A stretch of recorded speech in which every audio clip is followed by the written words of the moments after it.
S, ಇದು ಭಾರತದ 15 ಕಡೆ ದಾಳಿಗೆ ಪಾಕಿಸ್ತಾನ ಯತ್ನಿಸಿದೆ. 15 ಕಡೆ ಕ್ಷಿಪಣಿ ದಾಳಿಗೆ ಪ್ರಯತ್ನಿಸಿದ ಪಾಕಿಸ್ತಾನ. ಆದರೆ ನಿನ್ನೆ ರಾತ್ರಿ ಪಾಕಿಸ್ತಾನ ಸೇನೆಯಿಂದ ದಾಳಿಗೆ ಯತ್ನ ನಡೆದಿದೆ. ಆದರೆ ಪಾಕ್ ಕ್ಷಿಪಣಿಗಳನ್ನು ನಿಷ್ಕ್ರಿಯಗೊಳಿಸಿದ ಭಾರತೀಯ ಸೇನೆ. ಭಾರತದ 15 ಕಡೆ ದಾಳಿಗೆ ಪಾಕಿಸ್ತಾನ ಪ್ರಯತ್ನ ಪಟ್ಟಿತ್ತು. ಅವರ ಕ್ಷಿಪಣಿಗಳು ಭಾರತವನ್ನೇ ಗುರಿಯಾಗಿಸಿಕೊಂಡು ಬರ್ತಾ ಇತ್ತು. ಆ ಕ್ಷಿಪಣಿಗಳನ್ನ ಕ್ಷಣಾರ್ಧದಲ್ಲಿ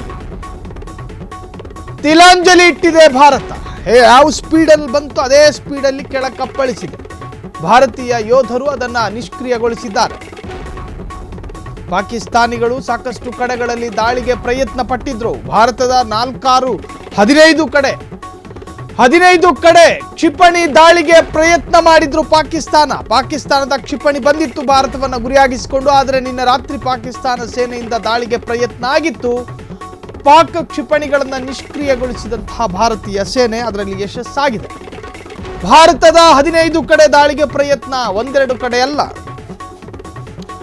ಪಾಕಿಸ್ತಾನದಲ್ಲಾದಂತಹ ದಾಳಿ ಮತ್ತು ನಷ್ಟ, ಆಗರ್ಭ ಕಟ್ಟಡಗಳೆಲ್ಲವೂ ಕೂಡ ನೋಡ್ತಿದ್ದ ಹಾಗೆ ಧರೆಗುರುಳಿತು.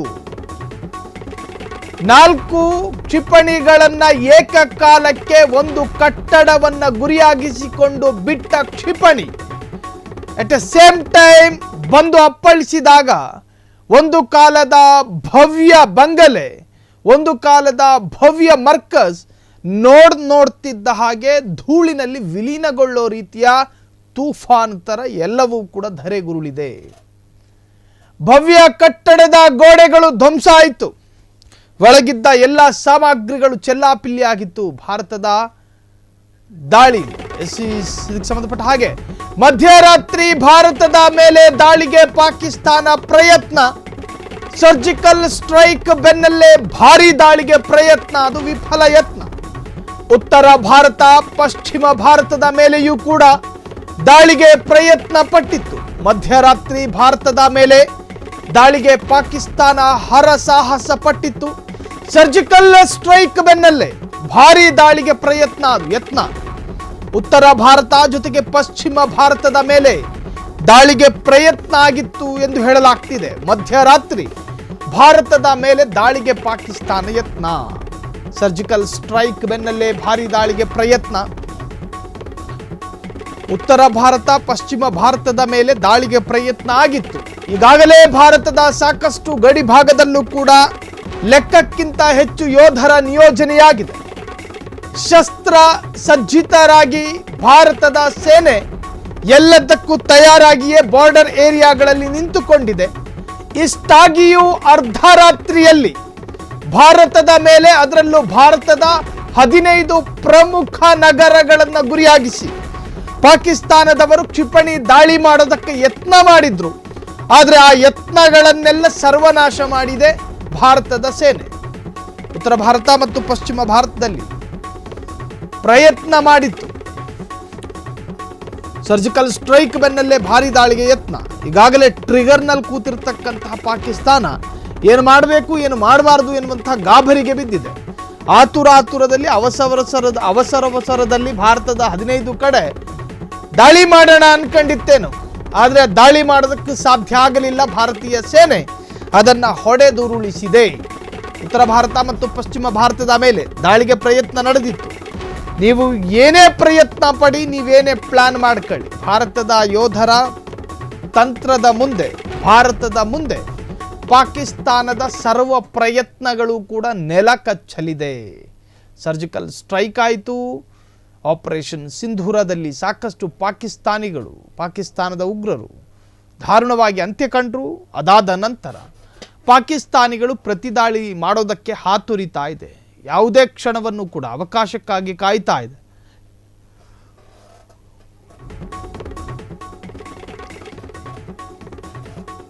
ಯಾವುದೇ ಕ್ಷಣ ಎದುರಾದರೂ ಕೂಡ ಅವರು ಅವಕಾಶ ಅಥವಾ ಪ್ರತಿದಾಳಿಗೆ ಮುಂದಾಗ್ತಾರೆ. ಸೊ ಇದು ಭಾರತಕ್ಕೂ ಗೊತ್ತು.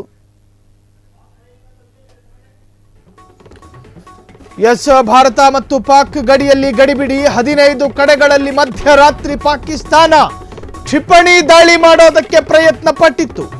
ಅವಂತಿಪುರ, ಶ್ರೀನಗರ, ಜಮ್ಮು ಮತ್ತು ಪಠಾನ್ಕೋಟ್, ಅಮೃತ್ಸರ, ಕಪೂರ್ತಾಲಾ, ಲೂಧಿಯಾನಾ, ಜಲಂಧರ್ ಹೀಗೆ ಪ್ರಮುಖ ನಗರವನ್ನು ಗುರಿಯಾಗಿಸಿತ್ತು.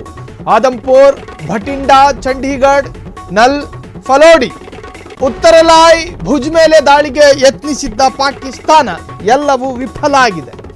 ಕ್ಷಿಪಣಿ, ಡ್ರೋನ್ ಮೂಲಕ ದಾಳಿಗೆ ಪ್ರಯತ್ನ ಆಗಿತ್ತು. 15 ಕಡೆಗಳಲ್ಲಿ ಮಧ್ಯರಾತ್ರಿ ಏನೋ ಒಂದು ಪ್ರತಿದಾಳಿ ಮಾಡಬೇಕು ಅಂತ ಹೇಳಿ ತೀರ್ಮಾನ ಮಾಡಿಕೊಂಡು 15 ಕಡೆಗಳಲ್ಲಿ, ಅದರಲ್ಲಿ ಪ್ರಮುಖವಾಗಿ ಅವಂತಿಪುರ, ಶ್ರೀನಗರ, ಜಮ್ಮು, ಪಠಾನ್ಕೋಟ್ ಹೀಗೆ ಅಮೃತ್ಸರ್, ಕಪೂರ್ತಾಲಾ, ಲೂಧಿಯಾನಾ, ಜಲಂಧರ್ ಹೀಗೆ ಸಾಕಷ್ಟು ನಗರಗಳನ್ನು, ಅವೆಲ್ಲವೂ ಕೂಡ ವಿಫಲ ಆಗಿದೆ ಪಾಕಿಸ್ತಾನ. ಅದರಲ್ಲಿ ಇವತ್ತು ಈಗ ನಮ್ಮ ಉತ್ತರಾಲೈ, ಭುಜ್ ಮೇಲೆಯೂ ಕೂಡ ದಾಳಿಯಾಗಿತ್ತು. ಕ್ಷಿಪಣಿ, ಡ್ರೋನ್ ಮೂಲಕ ದಾಳಿಗೆ ಯತ್ನ ಆಗಿತ್ತು. ಸೊ ಭದ್ರತಾ ಸಲಹೆಗಾರ, ಪಾಕಿಸ್ತಾನದ ಭದ್ರತಾ ಸಲಹೆಗಾರ ಒಬ್ಬ ಭಾರತದ ಜೊತೆ ಹೇಳ್ಕೊಂಡಿರ್ತಕ್ಕಂತಹದ್ದು, ನಾವು ನಷ್ಟದಲ್ಲಿದ್ದೀವಿ, ನಾವು ಯಾವುದೇ ತರಹದ ಪ್ರತಿದಾಳಿಗಳನ್ನು ಮಾಡೋದಿಲ್ಲ, ನಮ್ಮನ್ನು ಒಂದು ಸಾರಿ ಕ್ಷಮಿಸಿ ಬಿಡಿ ಎನ್ನುವಂತಹದ್ದು ಅಲ್ಲ ಹಂತಕ್ಕೆ ಬಂದಿದೆ ಪಾಕಿಸ್ತಾನ. ಇಷ್ಟಾಗಿಯೂ ಕೂಡ ಬುದ್ಧಿ ಕಲಿಯದಂತಹ ಪಾಕಿಸ್ತಾನ ಭಾರತದ 15 ಕಡೆ, ಅಲ್ಲಿ ಹೆಚ್ಚಾಗಿ ನಾಗರಿಕರೇ ಇರತಕ್ಕಂತಹ ಪ್ರದೇಶ, ಕ್ಷಿಪಣಿ, ಡ್ರೋನ್ ಮೂಲಕ ದಾಳಿಗೆ ಪ್ರಯತ್ನ ಪಟ್ಟಿದೆ. ಒಂದು ವೇಳೆ ಪಾಕಿಸ್ತಾನದ ಈ ದಾಳಿಗಳು ಯಶಸ್ಸು ಕಂಡಿದ್ದರೆ, ಪಾಕಿಸ್ತಾನದ ಕ್ಷಿಪಣಿಯಿಂದ ಕಾಪಾಡಿದ ಸುದರ್ಶನ ಚಕ್ರ, ಭಾರತದ ಪಾಲಿಗೆ ಸುದರ್ಶನ ಚಕ್ರವೇ Iron Dome. Iron Dome Pak ವಿನಾಶಕಾರಿ ಅಸ್ತ್ರದಿಂದ ಪಾರು ಮಾಡಿದೆ ಸುದರ್ಶನ ಚಕ್ರ. ಪಾಕ್ನಿಂದ ಭಾರತದತ್ತ ಹಾರಿ ಬಂದಿವೆ ಹಲವು ಕ್ಷಿಪಣಿಗಳು. ಭಾರತದತ್ತ ಬರ್ತಿದ್ದ ಕ್ಷಿಪಣಿಗಳನ್ನ ತಡೆದಂತಹ ಸುದರ್ಶನ ಚಕ್ರ ಭಾರತೀಯ ವಾಯುಸೇನೆಯ S-400 ಸುದರ್ಶನ ಚಕ್ರ ಕ್ಷಿಪಣಿ. ಭಾರತ ಅದನ್ನ ಈ ಹಿಂದೆ ಆಮದು ಮಾಡಿಕೊಂಡಿತ್ತು. ಭಾರತದ ಏರ್ ಡಿಫೆನ್ಸ್ ಸಿಸ್ಟಮ್ S-400 ಪಾಕಿಸ್ತಾನದ ದಾಳಿಯನ್ನು ಹಿಮ್ಮೆಟ್ಟಿಸಿದೆ. S-400 ಸುದರ್ಶನ ಚಕ್ರ ಭಾರಿ ಪ್ರಮಾಣದಲ್ಲಿ ಭಾರತದಲ್ಲಿಲ್ಲದೇ ಇದ್ದರು. ಸುದರ್ಶನ ಚಕ್ರ ಅಲ್ಪ ಪ್ರಮಾಣ ಇರ್ತಕ್ಕಂತಹದ್ದು, ಆದರೂ ಕೂಡ ಅದು ಮಾಡಿರೋ ಕೆಲಸ ಮಾತ್ರ ಅಪಾರ. ಭಾರತದ ಪಾಲಿಗೆ ಸುದರ್ಶನ ಚಕ್ರವೇ ಐರನ್ ಡೋಮ್. ಪಾಕ್ ವಿನಾಶಕಾರಿ ಅಸ್ತ್ರದಿಂದ ಪಾರು ಮಾಡಿದೆ ಸುದರ್ಶನ ಚಕ್ರ. ಪಾಕ್ನಿಂದ ಭಾರತದತ್ತ ಹಾರಿ ಬಂದಿದೆ ಕ್ಷಿಪಣಿಗಳು. ಇನ್ನು ಐರನ್ ಡೋಮ್ ಇಸ್ರೇಲ್ ಮತ್ತು ಪಾಶ್ಚಿಮಾತ್ಯ ರಾಷ್ಟ್ರಗಳಲ್ಲಿ ಕ್ಷಿಪಣಿಗಳನ್ನು ತಡೆಯುವಂತಹ ಅತ್ಯಾಧುನಿಕ ಐರನ್ ಡೋಮ್ಗಳಂತಲ್ಲ ಸುದರ್ಶನ ಚಕ್ರ. ಅದು ಭಾರತದಲ್ಲಿರ್ತಕ್ಕಂತಹ ಸುದರ್ಶನ ಚಕ್ರ ಪಾಶ್ಚಿಮಾತ್ಯ ದೇಶಗಳಲ್ಲಿ ರಾಷ್ಟ್ರ ರಕ್ಷಣೆಗಾಗಿ ಇಟ್ಟುಕೊಂಡಿರ್ತಕ್ಕಂಥ ಐರನ್ ಡೋಮುಗಳು. ಅದು ಏಕಕಾಲಕ್ಕೆ ಸಾವಿರಾರು ಕ್ಷಿಪಣಿಗಳು ಬಂದರೂ ಕೂಡ ಐರನ್ ಡೋಮುಗಳು ಅದನ್ನು ತಡೆಯುವಂತಹ ಸಾಮರ್ಥ್ಯಗಳಿರ್ತವೆ. ಆದರೆ ಸುದರ್ಶನ ಚಕ್ರಕ್ಕೆ ಅಷ್ಟು ಸಾಮರ್ಥ್ಯ ಇಲ್ಲದೇ ಇದ್ದರೂ ಪಾಕಿಸ್ತಾನದ ಕ್ಷಿಪಣಿಗಳನ್ನು ತಡೆಯುವಂತಹ ಸಮರ್ಥವಾದಂತಹ ಸುದರ್ಶನ ಚಕ್ರವಾಗಿದೆ. ಭಾರತದ air defence system S-400 Sudarshan ಚಕ್ರ. ಅದು ಪಾಕಿಸ್ತಾನದ ದಾಳಿಯನ್ನು ಹಿಮ್ಮೆಟ್ಟಿಸಿದೆ S-400 ಸುದರ್ಶನ ಚಕ್ರ. ನಿನ್ನೆ 15 ಕಡೆಗಳನ್ನು ಗುರುತಿಸಿ ಭಾರತವನ್ನು ಗುರಿಯಾಗಿಸಿಕೊಂಡು ಅಟ್ಯಾಕ್ ಮಾಡಿತ್ತು.